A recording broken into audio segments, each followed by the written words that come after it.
Suasana ruang praktek Raka sore itu terasa seperti biasa. Pasien datang dan pergi, beberapa rekan sejawat berlalu lalang, dan suara langkah kaki perawat bergema di lorong rumah sakit. Namun, ada sesuatu yang berbeda kali ini. Ada bisikan-bisikan halus di sudut ruangan, suara-suara yang mencoba untuk tidak terdengar namun tetap saja sampai ke telinga Raka. Dua perawat sedang berdiri di dekat meja administrasi, berbicara dengan suara yang hampir berbisik. Mata mereka sesekali melirik ke arah Raka, seolah ragu apakah pembicaraan mereka bisa terdengar olehnya atau tidak. "Aku lihat lagi tadi siang, Dr. Dimas dan istri Dr. Raka," ucap salah satu dari mereka. "Sering sekali ya? Aku juga beberapa kali melihat mereka bersama. Bukan cuma perawatan biasa, tatapan mereka. Entahlah, tidak seperti dokter dan pasien," jawab perawat yang lain dengan nada setengah menahan tawa. Raka yang sedang mencatat hasil pemeriksaan pasien mencoba tetap fokus. Namun, telinganya tidak bisa mengabaikan obrolan itu.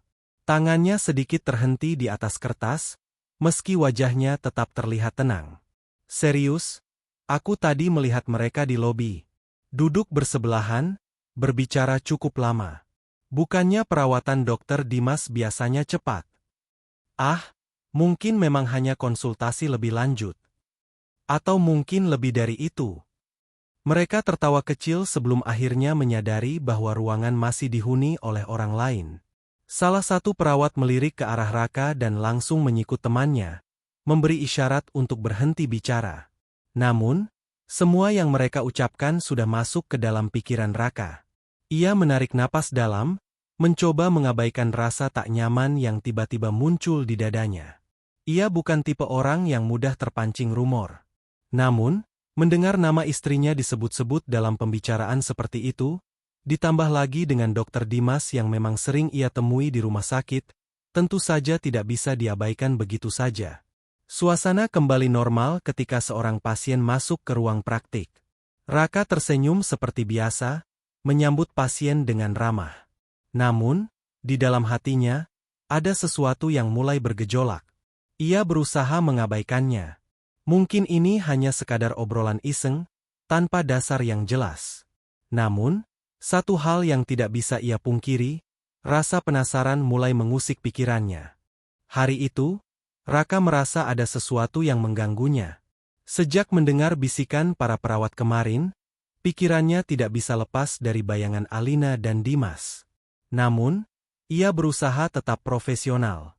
Seperti biasa, ia menjalani praktiknya dengan tenang, memeriksa pasien satu persatu, dan berdiskusi dengan rekan sejawat jika diperlukan.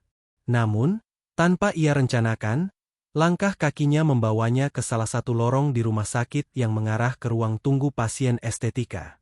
Tempat itu biasanya tidak ia lewati, tetapi entah mengapa hari ini ada dorongan untuk ke sana. Saat hendak berbelok di ujung lorong, langkahnya tiba-tiba terhenti. Matanya menangkap pemandangan yang membuat jantungnya berdegup lebih kencang. Di sofa ruang tunggu, Alina duduk berhadapan dengan Dimas. Tidak ada jarak yang mencurigakan di antara mereka, tetapi ada sesuatu dalam tatapan mereka yang berbeda. Bukan tatapan seorang dokter kepada pasiennya, melainkan tatapan yang lebih dalam, lebih hangat, dan lebih akrab.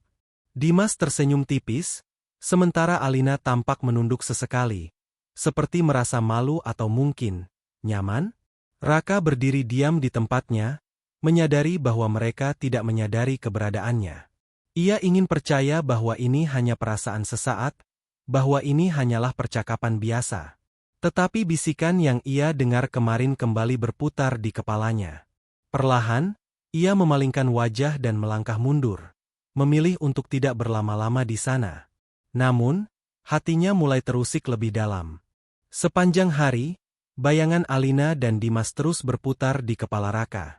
Tatapan mereka, cara mereka berbicara, kehangatan yang tidak seharusnya ada antara dokter dan pasien. Ia mencoba mengabaikannya, mencoba memfokuskan diri pada pekerjaannya. Tetapi sesuatu di dalam dirinya mulai menggali lebih dalam. Ia mulai mengingat kembali momen-momen kecil yang sebelumnya terasa biasa saja. Beberapa minggu terakhir, Alina lebih sering pergi ke rumah sakit dengan alasan perawatan wajah. Awalnya, Raka tidak terlalu memikirkan hal itu. Alina memang sangat peduli dengan kesehatan kulitnya. Tetapi kini, setelah melihat sendiri interaksi antara Alina dan Dimas, Raka mulai mempertanyakan apakah alasan itu benar-benar sesederhana yang ia pikirkan. Saat istirahat siang, ia berjalan ke ruang dokter, berharap bisa menyegarkan pikirannya sejenak. Namun, begitu memasuki ruangan, ia mendengar suara-suara yang langsung membuat tubuhnya menegang. "Aku rasa ada sesuatu antara mereka," bisik salah satu perawat dengan nada hati-hati. "Alina dan Dokter Dimas?" sahut yang lain. "Iya. Aku sering lihat mereka bicara cukup lama setelah sesi perawatan. Dan Dimas, dia punya cara menatap Alina yang berbeda." Jantung Raka berdegup lebih cepat. Ia menahan napas, berdiri di balik pintu tanpa berniat masuk. Kalau Raka tahu, pasti dia nggak akan tinggal diam. Lanjut suara itu lagi. Seketika ruangan terasa semakin sempit. Raka mengepalkan tangannya, lalu melangkah mundur perlahan. Ia tidak ingin mendengar lebih jauh. Tidak sekarang. Tetapi jauh di dalam hatinya, ia tahu, sesuatu memang sedang terjadi. Malam itu, Raka duduk di tepi tempat tidur, menatap punggung Alina yang sibuk dengan ponselnya. Ia ingin bertanya, ingin memastikan sendiri. Tetapi kata-kata seolah tertahan di tenggorokannya. "Besok kamu ke rumah sakit lagi?" tanyanya akhirnya, berusaha terdengar santai. Alina menoleh sekilas, lalu mengangguk. "Iya, masih ada perawatan lanjutan." Jawaban yang terdengar wajar. Tapi kini, setelah semua bisikan yang ia dengar, jawaban itu terasa lebih tajam dari sebelumnya. Raka menarik napas dalam, mencoba menenangkan diri. Ia tidak ingin terburu-buru menuduh. Mungkin ini hanya kesalahpahaman. Tetapi nalurinya berkata lain. Keesokan harinya, di sela jadwal prakteknya, Raka tanpa sengaja melewati koridor menuju klinik estetika rumah sakit. Langkahnya terhenti ketika melihat sosok Alina dari kejauhan. Ia berdiri di depan pintu ruangan, berbicara dengan seseorang. "Dimas." Raka sempat berpikir untuk berbalik, tapi sesuatu membuatnya tetap berdiri di sana, memperhatikan dari kejauhan. Dimas berbicara dengan ekspresi serius, tetapi ada sesuatu di matanya yang berbeda. Tatapan yang lebih lembut, lebih dalam. Dan Alina, ia tersenyum. Senyum yang bukan sekadar ramah. Senyum yang Raka kenal betul. Hatinya mencelos. Tangan Dimas sempat terangkat, seolah ingin menyentuh bahu Alina, tetapi ia menariknya kembali. Namun, bagi Raka, gerakan kecil itu lebih dari cukup untuk menyulut sesuatu di dalam dirinya. Ia segera berbalik, meninggalkan tempat itu sebelum mereka menyadari keberadaannya. Langkahnya terasa berat, pikirannya kacau. Celah yang selama ini ia abaikan ternyata semakin terbuka lebar.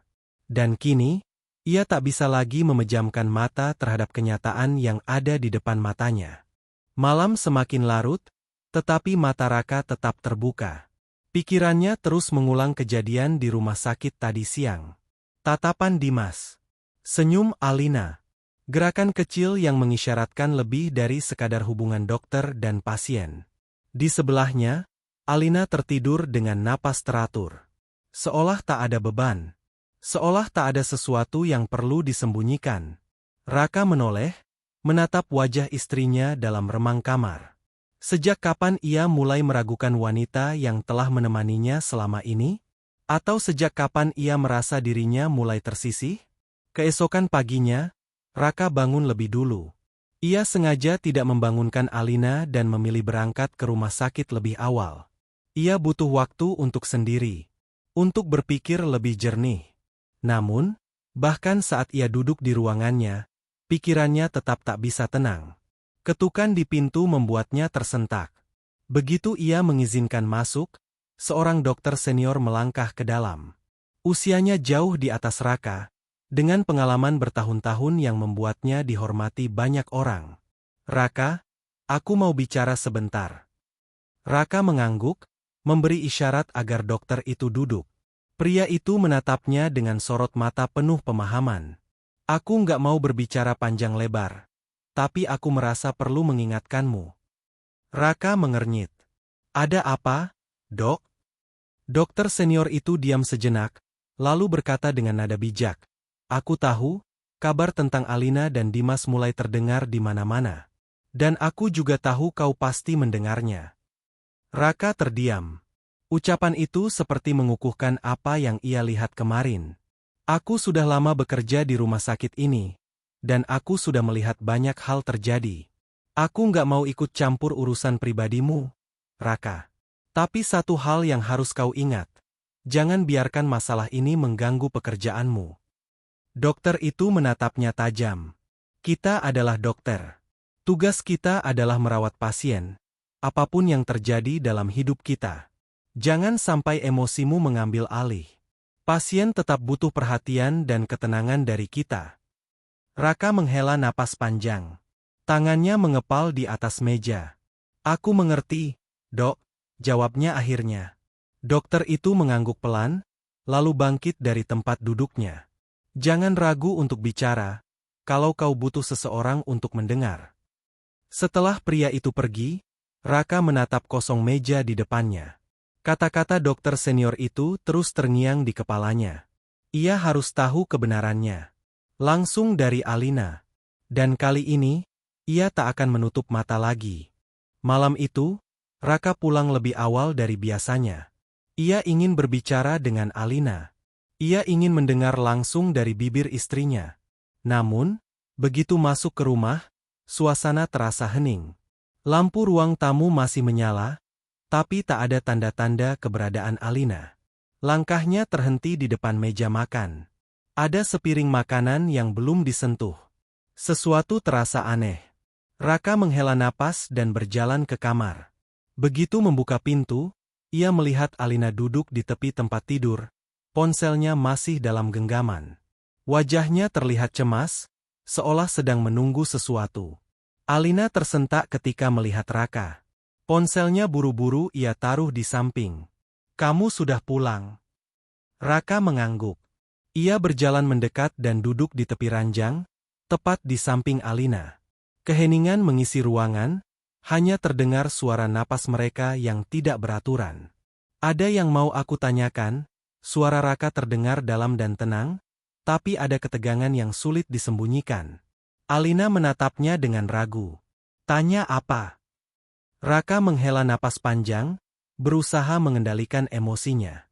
Aku ingin tahu, tentang kamu dan Dimas. Warna wajah Alina seketika berubah. Matanya melebar. Napasnya tercekat. Apa maksud kamu? Tanyanya dengan suara bergetar. Aku dengar dari orang-orang. Aku juga melihatnya sendiri. Raka menatap dalam ke mata istrinya. Tatapan kalian bukan seperti dokter dan pasien. Alina menunduk, menggigit bibirnya. Jemarinya saling meremas di pangkuannya. Apa aku perlu menjelaskan semuanya? Bisik Alina, nyaris tak terdengar. Raka merasakan jantungnya berdegup kencang. Pertanyaan itu seperti pisau yang menyayat hati. Jelaskan saja, ucapnya lirih. Keheningan kembali melingkupi mereka. Raka menunggu. Ia ingin mendengar langsung dari Alina, bukan sekadar rumor. Namun, Alina tetap diam. Dan di saat itulah, Raka merasa jawaban itu sudah ada di depan matanya. Keesokan harinya, Raka menjalani harinya di rumah sakit seperti biasa. Tapi ada sesuatu dalam dirinya yang terasa hampa. Ia berusaha fokus pada pasien, berusaha mengabaikan tatapan rekan-rekannya yang seolah tahu bahwa ada sesuatu yang tidak beres. Saat sedang menuliskan catatan medis di ruangannya, pintu terbuka. Dimas masuk dengan wajah datar, menutup pintu di belakangnya. Kita perlu bicara, ucapnya tanpa basa-basi. Raka mendongak, menatap pria di depannya dengan rahang mengeras. Ia tahu pembicaraan ini cepat atau lambat akan terjadi. Dan ia siap mendengarnya. Ruangan itu terasa lebih sempit dari biasanya. Suara jam dinding berdetak pelan, mengisi keheningan di antara mereka. Raka tetap duduk di kursinya, sementara Dimas berdiri di depan meja, menatapnya tanpa ekspresi. Aku tahu kamu sudah mendengar banyak hal, kata Dimas akhirnya, suaranya datar. Raka tidak segera merespons. Ia hanya menatap pria itu dalam-dalam, mencoba membaca sesuatu di balik wajahnya yang tenang. Aku juga tahu, kamu melihat kami di rumah sakit, lanjut Dimas. Jadi, aku tidak akan berpura-pura seolah tidak ada apa-apa. Jantung Raka berdegup kencang. Kalau begitu, bicaralah, ucap Raka dengan suara rendah. Dimas menghela napas panjang, lalu menarik kursi dan duduk di hadapan Raka. Aku tidak akan membela diri, katanya pelan. Aku hanya ingin kamu tahu bahwa aku tidak pernah berniat merusak rumah tanggamu. Raka mengepalkan tangan di atas meja. Matanya tetap terpaku pada Dimas. Lalu kenapa? Tanyanya dingin. Dimas menatapnya balik. Ada sorot yang sulit diartikan dalam matanya. Karena aku dan Alina, kami sama-sama membiarkan ini terjadi. Pernyataan itu membuat Raka merasakan sesuatu di dadanya, seperti dihantam palu besar. Aku tidak menyalahkan dia, dan aku tidak akan meminta maaf karena perasaanku, lanjut Dimas. Tapi aku ingin tahu, Raka, apa yang akan kamu lakukan sekarang? Keheningan kembali menyelimuti ruangan. Suara napas mereka terdengar jelas di udara yang tegang. Raka menutup mata sejenak, mencoba menahan emosi yang menggelegak di dadanya. Apa yang akan ia lakukan sekarang? Ia belum tahu. Tapi satu hal yang pasti, ini belum berakhir. Sejak percakapan itu, Raka merasa ada sesuatu yang berubah. Bukan hanya pada Dimas, bukan hanya pada Alina, tapi juga pada dirinya sendiri. Ia mulai memperhatikan lebih banyak hal. Tatapan Alina saat menerima pesan di ponselnya, senyum kecil yang selalu muncul setiap kali ia bicara di telepon. Semua hal kecil yang dulu terasa biasa, kini seperti serpihan kaca yang melukai kesadarannya perlahan-lahan. Namun, ia tetap diam. Raka tidak ingin gegabah. Di rumah sakit, ia mulai menjaga jarak dengan Dimas. Mereka masih bekerja bersama, tetap profesional di depan pasien dan rekan sejawat. Tapi dalam diam, ada perang dingin yang tidak terucapkan. Dimas paham. Mereka tidak lagi berbincang di luar urusan pekerjaan. Tidak ada lagi percakapan santai di sela waktu istirahat. Tidak ada lagi tatapan penuh makna seperti sebelumnya. Sampai suatu malam, Raka pulang lebih awal dari biasanya. Lampu di ruang tamu masih menyala ketika ia membuka pintu. Ia melihat Alina duduk di sofa, ponsel di tangannya. Begitu mendengar suara pintu, Alina mendongak, jelas terkejut melihatnya pulang lebih cepat. Raka, kamu pulang cepat? Tanyanya, berusaha terdengar wajar. Raka menutup pintu perlahan. Hari ini tidak terlalu sibuk. Alina mengangguk pelan. Ia menggenggam ponselnya lebih erat, seperti sedang menyembunyikan sesuatu. Raka berjalan mendekat. Detak jantungnya terasa semakin keras. Ia ingin bertanya, ingin meminta jawaban. Tapi di saat yang sama, ia juga takut mendengar kenyataan yang sudah lama berbisik di belakang kepalanya. Ia berhenti tepat di depan sofa, menatap wajah Alina yang tampak sedikit tegang. Alina, ucapnya dengan suara yang dalam. Wanita itu menatapnya, menunggu. Apa aku masih berarti untukmu? Sebuah pertanyaan yang akhirnya terucap. Udara di antara mereka terasa semakin berat. Raka menunggu jawabannya. Namun Alina hanya terdiam. Dan dalam diam itu, Raka merasakan sesuatu yang jauh lebih menyakitkan daripada 1000 pengakuan. Hening itu terasa lebih menyakitkan daripada jawaban apapun yang bisa diberikan Alina. Raka menatap istrinya, menunggu sesuatu, apapun, yang bisa menjelaskan semuanya. Namun, Alina hanya menggigit bibirnya, seperti sedang menimbang-nimbang sesuatu dalam pikirannya.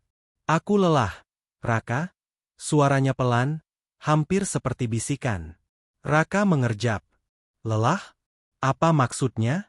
Alina menunduk, meremas jemarinya sendiri. Aku lelah dengan semua ini. Lelah dengan keraguan yang ada di antara kita. Aku tahu kamu mulai mencurigai sesuatu, dan aku tidak bisa berpura-pura lagi. Pura-pura? Dada Raka berdenyut nyeri. Tangannya mengepal tanpa sadar, namun ia tetap berusaha menenangkan diri. Jadi, apa yang sebenarnya terjadi, Alina? Suaranya terdengar lebih dingin dari yang ia harapkan. Alina mengangkat kepalanya, matanya berkaca-kaca. Aku tidak ingin menyakitimu. Tapi kamu sudah melakukannya. Alina terdiam. Napasnya bergetar, tangannya gemetar. Ia tidak membantah. Tidak ada kalimat penyangkalan, tidak ada alasan yang bisa meredam bara di dada Raka. Seketika, udara di ruangan itu terasa sesak. Sejak kapan? Raka bertanya, suaranya lebih rendah. Alina menggeleng lemah, air matanya mulai menetes. Aku tidak tahu. Aku tidak tahu kapan semua ini mulai terasa berbeda. Aku tidak pernah berniat seperti ini. Bukan itu yang aku tanyakan, potong Raka tajam. Sejak kapan kau dan Dimas seperti ini? Alina terisak. Aku tidak bisa menjawabnya. Raka, aku hanya... Cukup. Raka mundur selangkah, perasaannya berkecamuk. Semua kepingan yang selama ini ia coba susun kembali kini jatuh berantakan. Ia mengerti sekarang. Diam-diam, di balik semua kebohongan dan senyum palsu, ada sesuatu yang telah lama retak dalam pernikahan mereka. Dan mungkin, retakan itu sudah terlalu lebar untuk bisa diperbaiki. Pagi itu, rumah sakit dipenuhi bisikan-bisikan yang tidak biasa. Para dokter dan perawat saling bertukar pandang, membicarakan sesuatu yang mengejutkan. Raka baru saja keluar dari ruang operasi ketika seorang dokter senior menghampirinya dengan ekspresi tak terbaca. Kau sudah dengar kabar terbaru? Tanyanya pelan. Raka mengernyit. Kabar apa? Dokter itu menatapnya lekat-lekat, seakan mencoba mengukur reaksinya sebelum berbicara. Dimas, dipindahkan. Jantung Raka berdegup lebih kencang. Apa maksudnya dipindahkan? Direktur memutuskan untuk menugaskannya ke cabang rumah sakit di daerah. Katanya, agar tidak ada lagi desas-desus yang mencoreng nama baik rumah sakit. Raka terdiam. Ia tidak tahu harus merasa bagaimana. Hal mengejutkan yang tidak terduga tiba-tiba saja terjadi. Sementara itu, di ruang tunggu pasien estetika, Alina duduk di kursi dengan tangan gemetar. Ponselnya baru saja menerima pesan dari Dimas. Aku dipindahkan ke luar kota. Besok sudah harus berangkat. Kita harus bicara. Matanya membulat tak percaya. Tangannya mencengkeram ponsel erat-erat. Jantungnya berdegup tak beraturan. Ia mencoba menarik napas panjang, tapi dadanya terasa sesak. Ini tidak mungkin terjadi. Tidak secepat ini. Alina berdiri dengan panik, kakinya melangkah tanpa tujuan, pikirannya kalut. Ia harus bertemu Dimas. Ia harus tahu apa yang sebenarnya terjadi. Dengan napas terengah, ia melangkah keluar dari ruangan, tanpa menyadari bahwa ada sepasang mata yang memperhatikannya dari kejauhan. Raka. Ia menyaksikan semua itu dalam diam, tanpa kata-kata. Dan untuk pertama kalinya, ia melihat Alina benar-benar kehilangan kendali. Alina duduk di sudut sebuah kafe yang tak jauh dari rumah sakit. Tangannya menggenggam cangkir kopi yang mulai dingin, tapi pikirannya jauh lebih kacau daripada suhu minuman di depannya. Pintu kafe terbuka, dan sosok Dimas melangkah masuk. Pandangannya langsung menemukan Alina. Ia berjalan mendekat dengan ekspresi yang sulit dibaca. Tanpa banyak kata, Dimas duduk di hadapannya. Apa ini benar? Suara Alina terdengar lirih, hampir tenggelam di antara suara pengunjung lain yang berbincang-bincang. Dimas menghela napas panjang sebelum menjawab. Ya, aku dipindahkan. Alina mencengkeram tepi meja. Kenapa? Siapa yang melakukannya? Dimas menyandarkan punggungnya ke kursi. Direktur. Dia tidak ingin mendengar desas-desus di rumah sakit. Dan satu-satunya cara untuk menghentikannya adalah dengan menyingkirkanku. Alina terdiam. Matanya menatap kosong ke arah cangkirnya, mencoba memahami semua ini. Jadi, kau benar-benar akan pergi? Suaranya hampir berbisik. Dimas mengangguk perlahan. Aku tak punya pilihan, Alina. Hening sejenak. Di luar jendela, lampu-lampu kota mulai menyala, menerangi jalanan yang mulai sepi. Tapi di dalam kafe itu, ada sesuatu yang lebih gelap dari malam di luar sana. Aku tidak tahu harus bagaimana. Alina akhirnya bersuara, suaranya mengandung kepanikan yang berusaha ia sembunyikan. Dimas menatapnya lekat. Apa yang kau takutkan? Alina menggigit bibirnya. Ia ingin menjawab, tapi kata-kata itu hanya berputar-putar dalam pikirannya. Dimas tersenyum tipis, meskipun matanya tampak sedih. Mungkin ini lebih baik untuk kita berdua. Alina langsung mengangkat wajahnya. Apa maksudmu? Dimas menatap lurus ke matanya. Mungkin, kita memang tak seharusnya seperti ini. Hati Alina bergetar. Ia tahu maksud Dimas. Tapi ia tidak siap untuk mendengarnya. Di luar kafe, hujan mulai turun. Dan di dalam hatinya, badai mulai berkecamuk. Hujan semakin deras di luar. Rintik-rintiknya membasahi kaca kafe, menciptakan pola tak beraturan yang seakan menggambarkan kekacauan dalam hati Alina. Dimas masih duduk di hadapannya, diam. Ia tidak menyentuh kopinya, tidak pula mencoba mengisi keheningan dengan kata-kata yang tidak perlu. Alina menggenggam jemarinya sendiri, merasa tangannya dingin. Kapan kau akan pergi? Tanyanya akhirnya. Dimas menatapnya sejenak sebelum menjawab, lusa. Alina menelan ludah. Lusa. Itu terlalu cepat. Terlalu tiba-tiba. Aku tidak tahu harus bagaimana. Gumamnya pelan. Aku. Dimas menghela napas. Aku juga tidak tahu, Alina. Tapi aku pikir, ini yang terbaik. Terbaik? Alina tertawa kecil, tapi suaranya terdengar pahit. Terbaik untuk siapa? Dimas? Untukmu? Untukku? Dimas terdiam. Alina merasakan dadanya semakin sesak. Aku tidak bisa menerima ini begitu saja. Dimas mengusap wajahnya dengan kedua tangan, tampak lelah. Aku juga tidak ingin pergi, Alina. Tapi jika aku tetap di sini, apa yang akan terjadi? Kau pikir orang-orang akan diam saja?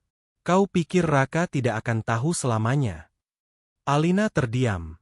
Ia tahu Dimas benar. Tapi hatinya tidak bisa menerima.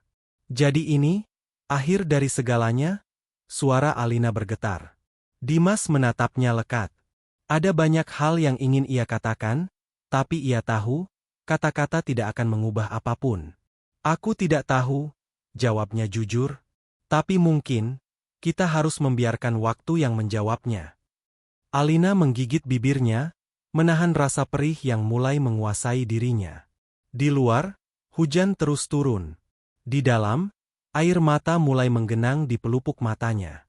Hari-hari Alina terasa kosong. Ia masih datang ke rumah sakit, masih beraktivitas seperti biasa, tapi semuanya terasa berbeda. Tidak ada lagi perawatan wajah yang menjadi alasan untuk bertemu dengan Dimas. Tidak ada lagi pesan singkat atau tatapan tersembunyi.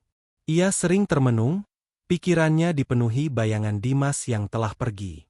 Namun, ada sesuatu yang lebih mengganggu hatinya, sikap Raka. Suaminya tidak pernah bertanya, tidak pernah menyinggung apapun. Tidak ada amarah, tidak ada pertengkaran. Seakan semua yang terjadi tidak ada artinya. Tapi Alina tahu, itu bukan berarti Raka baik-baik saja.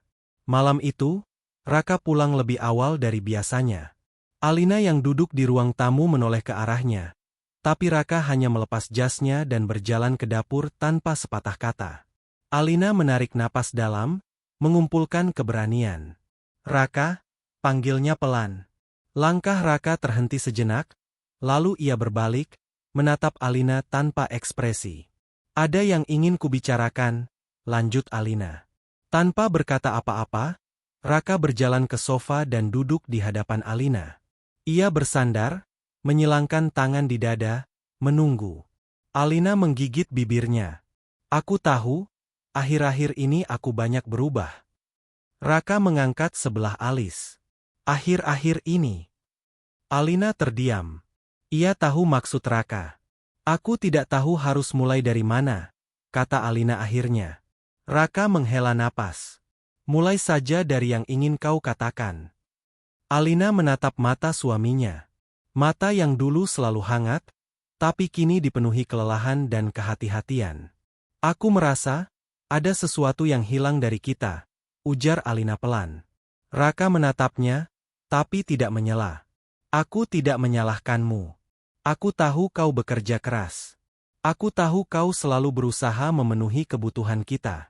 Tapi entah sejak kapan, aku merasa kau semakin jauh. Lanjutnya. Raka masih diam. Aku merindukan kita, Raka. Suara Alina nyaris bergetar. Raka menatapnya lama sebelum akhirnya bersuara. Suaranya terdengar lebih pelan dari biasanya. Apa yang sebenarnya kau cari, Alina?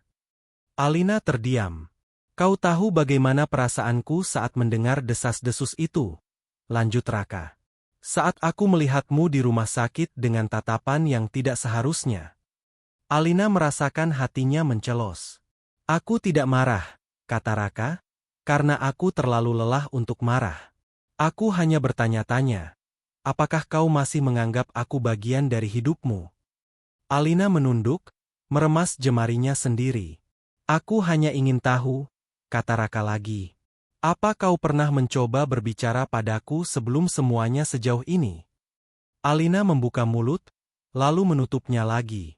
Ia tidak punya jawaban. Keheningan memenuhi ruangan, hanya terdengar detak jam di dinding. Di luar, malam semakin larut.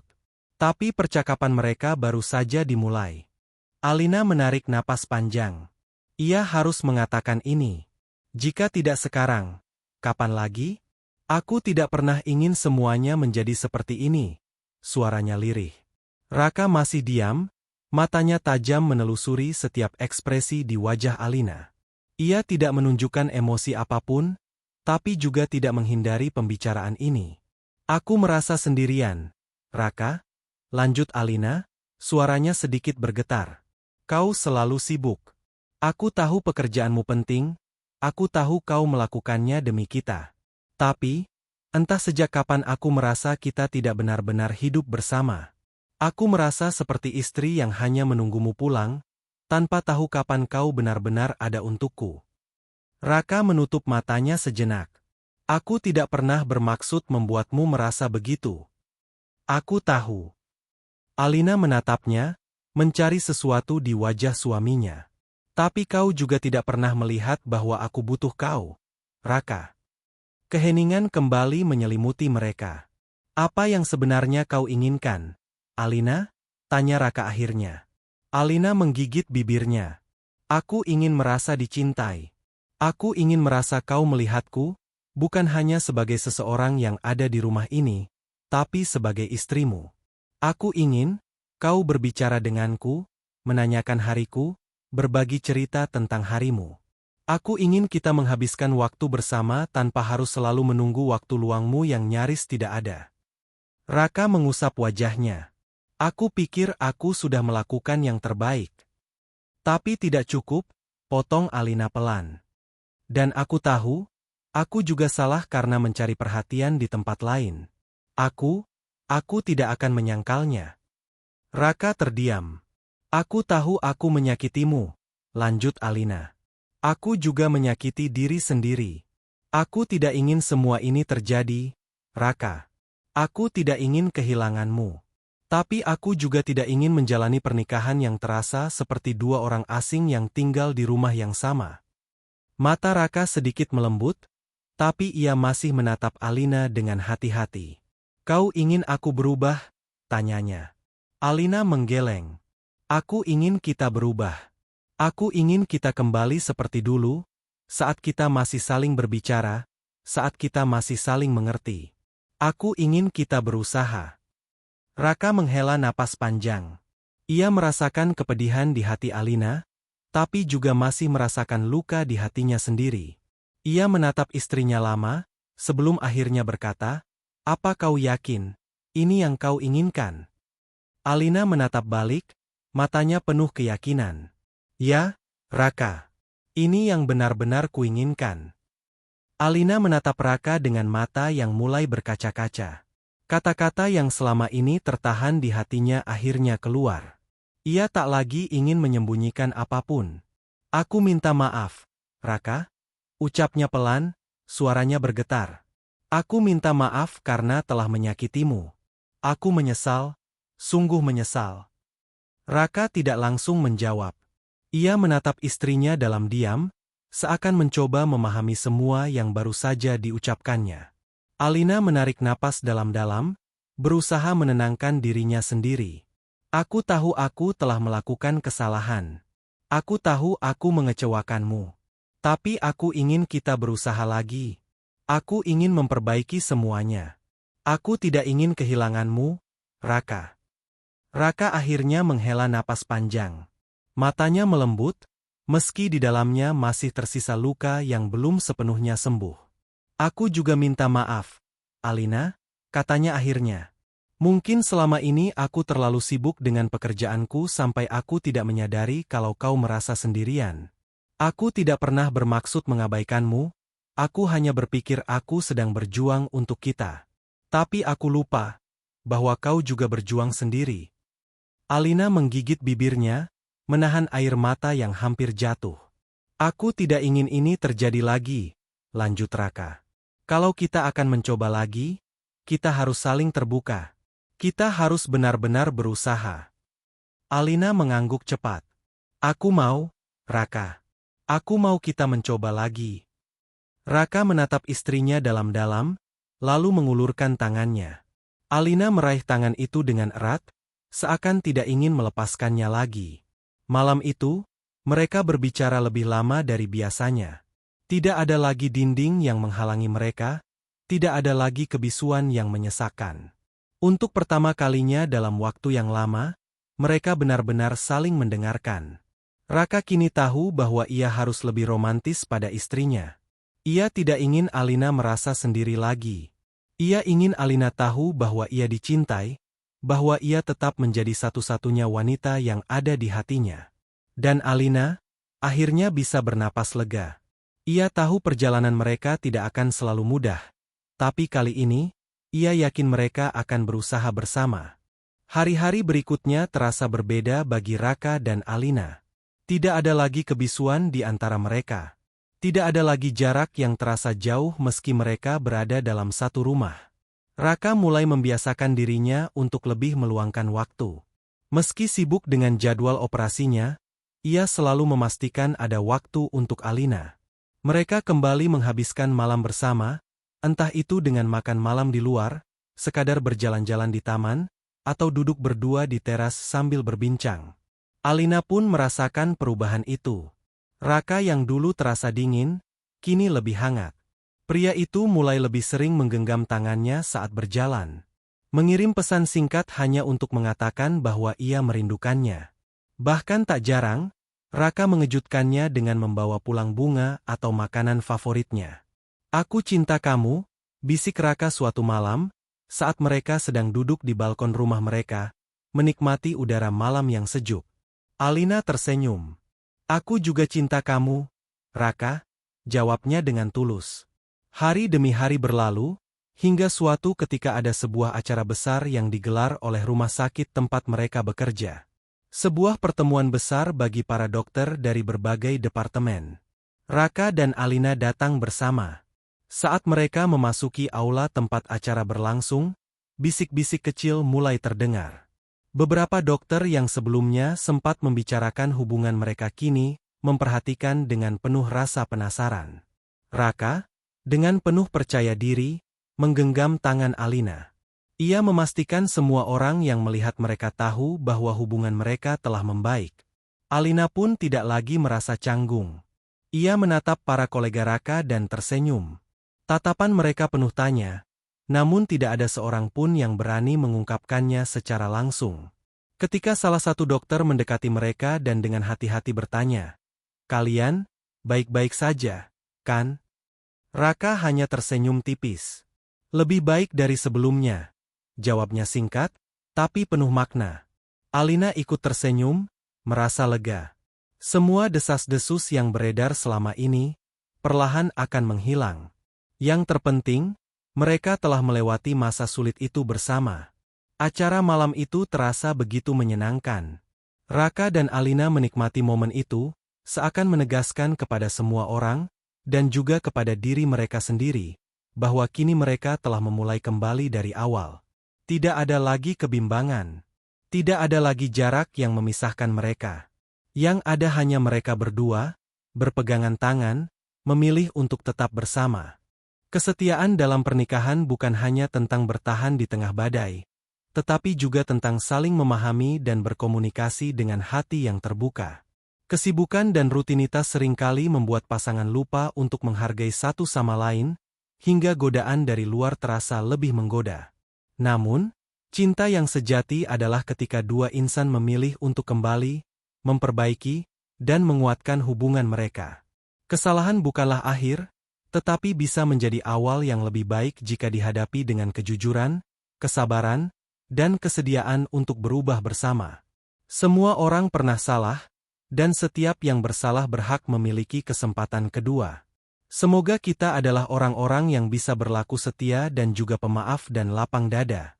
Sekian kisi-kisi kisah kali ini, semoga banyak hikmah yang bisa dipetik.